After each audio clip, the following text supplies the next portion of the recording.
Alright, hey guys, Mike here, and this video is going to be about what I learned at the Tactical Games Championship as a regular dude.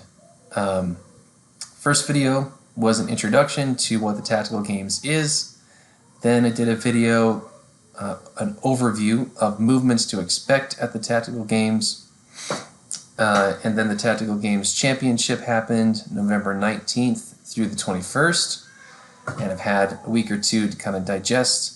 And I think I'd like to just share my experience at the championship as a new competitor in my first year of competing, and hopefully give some good takeaways for other folks who are interested in the tactical games, especially hopefully some things to help you save some time and money and just be better prepared trying your first one. The agenda today, first, I'm going to just share some of how I felt about it and what it was like. I can tell you it was a lot of fun. Then I'm going to explain how I got there. How did I qualify for the championship? How does that actually work? I'm going to go over some nerve-wrackers. I'm going to tell you some things that I was very afraid of going into the championship. I'm going to give you some lessons learned as they pertain to fitness, some lessons learned as it pertains to shooting, and I'm hopefully going to give you a few pointers to help you save some time and money if you want to try your first event next year or in general. Okay, so first off, that was a blast. I have never done a 3-day long functional fitness, much less shooting event of any kind, and that was a ton of fun. Yes, of course it was challenging, but I mean, just being around all the other athletes who are all as excited to be there as you are, meeting new athletes, who have competed maybe at other tactical games that you were not there for. It was really fun. I've never come away from a tactical games regretting spending my time there. So that was good. It was also my first time doing that many events at a competition over 3 days. So that was a whole new intensity level for me. That was an awesome learning experience. And I cannot wait to do that again next year, hopefully. And kind of a little takeaway here from me. Look, if you WOD or do some sort of high intensity functional fitness 4 to 5 days a week, you can do this too. If you're looking at like 10 events over the course of 3 days, you're thinking there's no way, you can do it. Just eat a lot more than you think you need to, eat a lot more than you want to, take in carbs around before, during, after every event as you can. Don't be afraid to abuse the caffeine a little bit, and then make sure you sleep at night. But you can definitely do it. Alright, so how did I get there? How do you actually get to the national championship? Well, I'm kind of still asking that myself, but no, but in all seriousness, in order to qualify for the championship, you have to place top 5 at any one tactical games event through... No, that's not it. We good? Okay. Alright, so how did I get there? How do you actually qualify for the championship? Well, technically speaking, you just have to place top 5 at any one tactical games throughout the year that earns you a championship place. However, for me, I mean, my first year of competition, it was kind of a journey. My first tactical games was back in March of 2021, and to be honest, I had only recently heard of the tactical games. I had not prepared a whole bunch for it. I was basically just going to rely on my fitness from CrossFit, and my basic familiarity and my knowledge of like the fundamentals of marksmanship from the Marine Corps, and I was just going to go for it and just kind of see what happened and learn what I was going to learn. And what I learned at that first one was those movements that I had not trained before, the Husaful Stone, the farmer carry, the heavy sandbags, I needed to work on those. The Husaful Stone was awkward, the farmer's carries wrecked my grip, and the sandbags, especially the heavy ones, are just hard. So I needed to work on that. Trained pistol. So at my first Tattoo Games, I probably missed about 90%, maybe a little bit more, of my pistol shots. The pistol shooting was on a different level of accuracy than I had ever been exposed to, and I found someone much more skilled than myself to kind of help me revamp how I shoot the pistol. And then I practiced that. The other big thing I did was I switched to a LPVO, or a low power variable optic. I was told I could kind of get away with a red dot or 1x red dot, but out at 200 yards, man, the target was just too small. I'm not good enough to shoot that small, and so I just needed magnification. So I switched to a low power variable optic, which is anywhere from 1 to 6 magnification, or 1 to 8, even 1 to 10. And basically you can adjust the magnification on the fly with a dial on the scope. So that was the other big change that I made. The next one I did was at ETTS, or I think it's Extreme Tactics and Training Solutions, and that was in the summer of 2021. I was very excited to apply the things I had learned from the March event, but one thing I didn't practice, because I didn't have, was an axle bar. And in the Tactical Games, you will do overhead, zercher, and front rack carries with axle bars. And I had never cleaned one up before, so I, pumped full of adrenaline and not really sure what to expect. I just ripped that thing off the ground. It kind of flew too high, came down and hit my shoulder funny. I got a big bone bruise. Decided, okay, I'm not going to take any risks. I'm going to call it quits. So I didn't finish that one. And then finally, my third event was in Phoenix at the Ben Avery Range, and all the training finally paid off. I had a lot more confidence going into the events. My grip didn't fail me. I was able to mostly move the sandbags. It was great. I placed 7th. So fortunately, there were some gentlemen ahead of me, 2 of them, who had already qualified for the championship. So that meant that the qualifying spots trickled back, and at 7th place, I just barely squeaked in for the championship this year. So that's how I ended up qualifying. It was kind of a little combination of some lessons learned and a little bit of luck, I'd say. All right.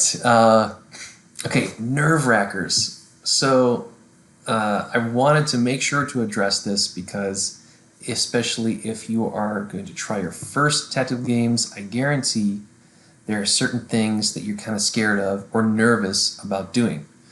And so, I think in order to be brave or to have courage, you need to be intelligently aware of risks.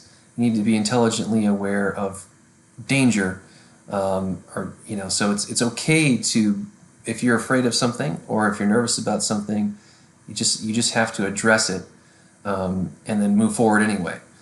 And so there were definitely some things that I was scared of going into the championship, and I'm just going to give you an idea of my approach to that mentally, and hopefully that could help you in some way, trying your first Tactical Games, or anything new.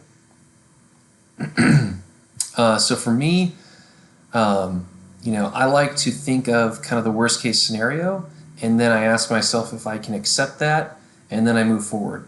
So for example, the heavy sandbags, which I'll probably never stop talking about because they just suck.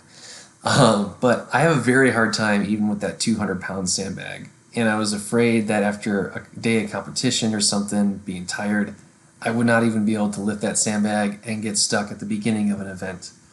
But you know what? I said, okay, if that's the worst case scenario, then that's what it is. Not a big deal. I'm just happy to be there at the championship. I'm happy to be competing. I am grateful and super excited that the Tactical Games exists and we get to work out and shoot.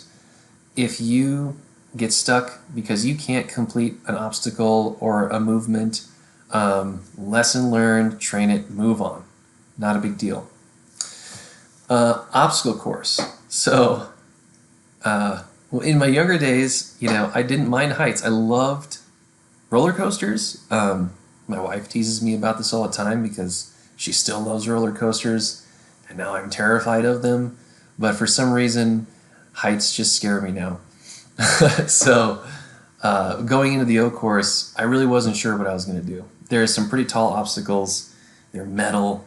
I was afraid there might be moisture on them from, a cool morning or something. And I was like, oh my gosh, what if I get to the top one and I freeze? Or what if I actually fall off? So, to approach that, I just told myself, look, if you truly feel unsafe, since this is probably mostly just in your head, if you truly feel unsafe, just go around. Just don't do it. Take whatever the penalty is. The point is, this is a sport. This is for fun. Go home. Live your life. But I accepted the worst case scenario, and I was like, all right, that got me to the starting line. I'll give it a shot. And I just took one obstacle at a time. I didn't rush, but I kind of went through smooth, and it worked out great. So I was super excited about that. Couldn't be happier. The wall. So there was an 8'6" sheer-faced plywood wall that we would have to get over for reps halfway through a 24-minute AMRAP in one of the events of the championship. I had practiced on an 8-foot wall because that's all I had access to, and I had not practiced wearing any of my kit, so I knew with kit it would be much more difficult. I had already kind of mentally been through this exercise with the sandbag and the O course, so I just told myself, look, if you get to that point, give it absolutely everything you have, just try until you truly fail. And if you don't make it, you don't make it, and you something else to work on, lesson learned, move on. I think often, especially if you're used to being a high performer, you're used to being good at things, and suddenly there is something beyond you or beyond your capacity, having that ability to accept it and move on, I think makes you mentally extremely resilient and will help you get to the starting line. So if you want to try your first tactical games, I highly recommend taking that approach. Some people are more aggressive, maybe less risk averse than I am, and you take a different approach, but this worked for me. All right, lessons learned for fitness. All right, now on to the lessons learned, and first up, fitness. So the first thing, my first point there is strength, overall strength. I plan to build overall my whole foundation of strength over this coming year. I've never put a structured program around my strength, and I know, especially as the sport advances and the level of the field as a whole rises, if I want to keep up, I am going to need to increase overall my absolute strength. So I'm going back to the basics with all the major lifts, squat, bench, deadlift, clean, snatch, you name it. I'm going to retest soon, probably in the next few weeks. And then working with a coach, I'm going to build roughly a year of training, hopefully with structured mesocycles, so that I can really maximize. I'm 35 years old, so just showing up and kind of hammering things out.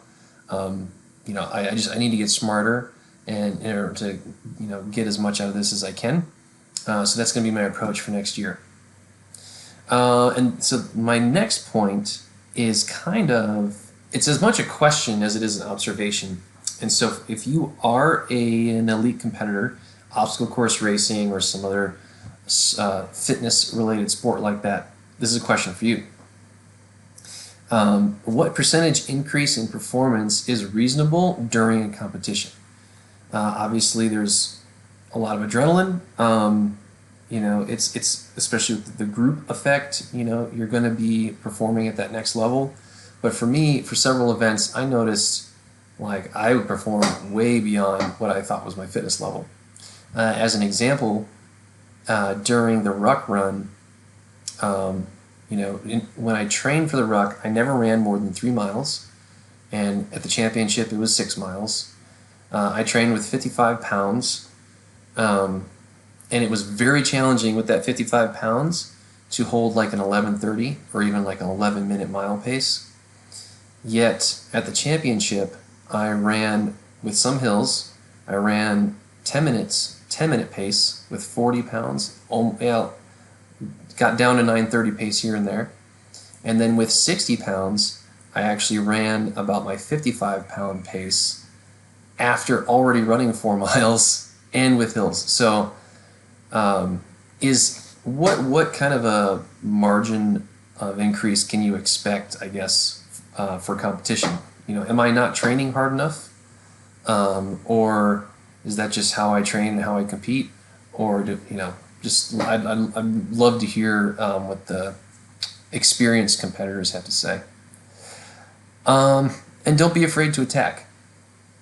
So this year, having not done multi-day functional fitness competitions before, I didn't want to come out too aggressively and then just totally explode or hurt myself.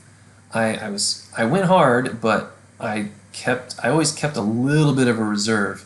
And I have there noted the 750-meter row and the kit run because on those two events especially, I think I paced too much. But after making it through the season in one piece, I think next season I'm going to kind of take off the mental blockers and just stomp the gas and have a little more confidence in attacking. So if you're new to competition, I definitely recommend that approach. Don't kill yourself. Don't break yourself off. You will naturally be performing at a higher level just because of the competition. So just kind of ride that wave and see where it lands you physically. But for me, next season, I plan to be more aggressive. All right, continuing with lessons learned, shooting.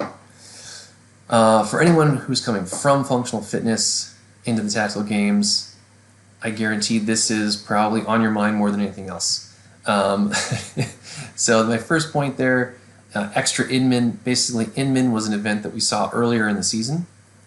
It's a series of heavy sandbag throws over a yoke with some firing sequences for 3 rounds.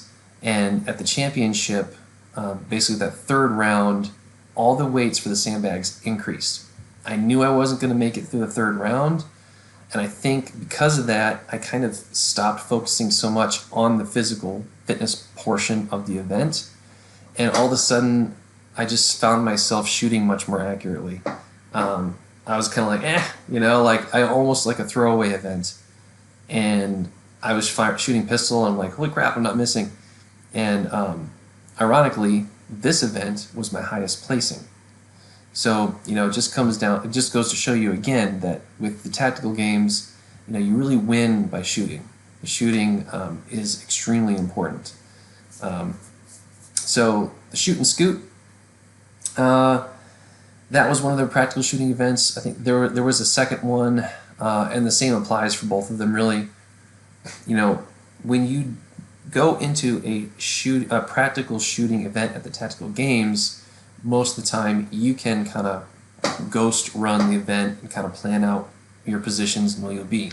So I did that. I had my positions picked out in my mind. As soon as the beep came and I took off, I missed my first position by like a few steps.